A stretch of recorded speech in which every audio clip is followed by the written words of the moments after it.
Se asoma el sol y como si fuera una coreografía que todos conocen, los reptiles salen de su escondite.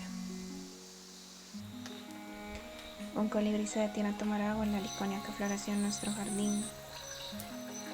Mariposas y libélulas participan en el baile. Entonces llega una nube. El sol se esconde. Las iguanas verdes vuelven a su refugio y se hace el silencio.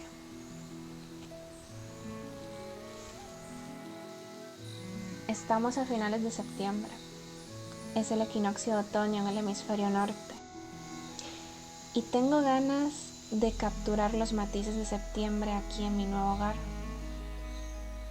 Además, quiero explorar un camino que no sé a dónde lleva y empezar a encuadernar la primera tanda de diarios, la primera que hago aquí en mi casita estudio, que aún está en construcción. Le falta la puerta y unas cuantas ventanas, pero me emociona ya empezar con este proyecto que tanta ilusión me hace.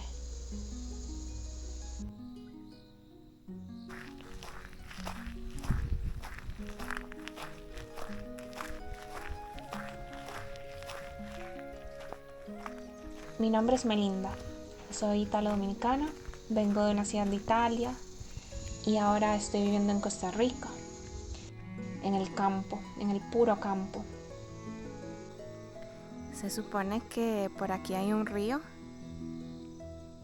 no sé si se escucha una vaca en el camino.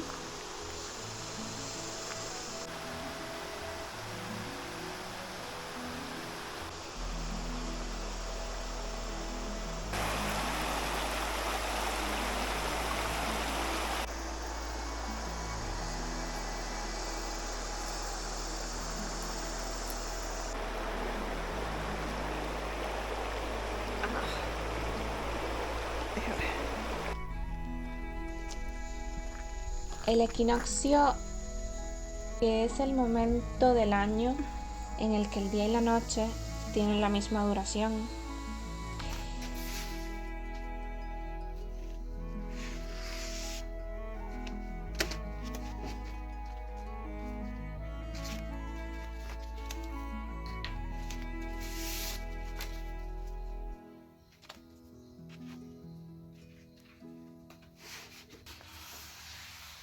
Y me parece muy curioso, incluso poético, que por un instante luces y sombras se encuentren en equilibrio, como el yin y el yang.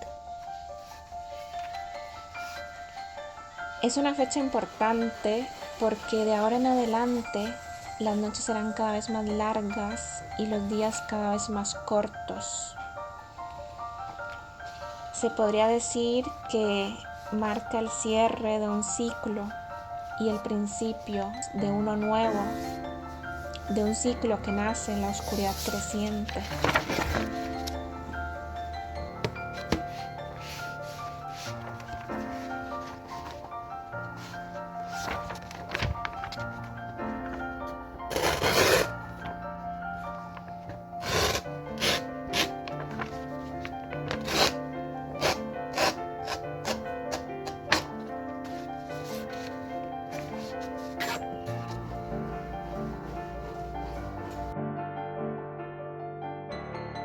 Mientras buscaba sobre este tema, encontré que un tal Humboldt se refería a la zona que está entre los trópicos como las regiones equinocciales del nuevo continente, porque en este lugar las horas de luz y la temperatura también no cambian mucho que digamos a lo largo del año. Vivir aquí es como vivir un equinoccio eterno. Y septiembre es un mes de transición. La transición del día a la noche, del verano a la temporada de lluvias.